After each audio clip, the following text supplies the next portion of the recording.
중대재해처벌법이 시행된 지 한 달이 지났지만 여전히 산재 사망 사고는 끊이지 않고 있습니다. 법 제정 실효성에 의구심까지 제기되는 가운데 노동 현장에서는 이 법의 한계를 보완해 개선해야 한다는 목소리가 높습니다. 최우식 기자가 보도합니다.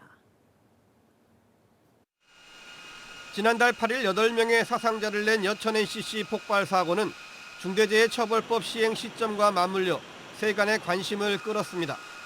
국가산단이 밀집해 있는 광양만권에서는 여전히 중대재해처벌법에 대한 기대와 우려가 교차하고 있습니다. 특히 위험의 외주화로 불리는 관행을 근절하기 위해서는 기업의 책임뿐만 아니라 국가도 책임을 나눠야 한다는 지적이 많습니다. 정규직 비율을 늘려야 됩니다.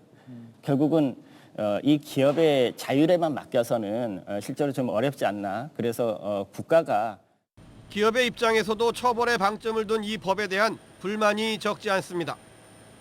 법에 규정된 조치 의무를 성실히 실천하더라도 사실상 빠져나올 수 있는 방법이 없다. 이런 비판도 하고 있고 어쨌든 이 기업계 쪽에서는 아무래도 반발이 좀 큰 상황인 것 같습니다. 또 여러 가지 측면에서 오히려 사고에 취약한 5인 미만 사업장과 50억 미만 공사에 대한 유예 또는 예외에 대해서도 문제점을 지적합니다.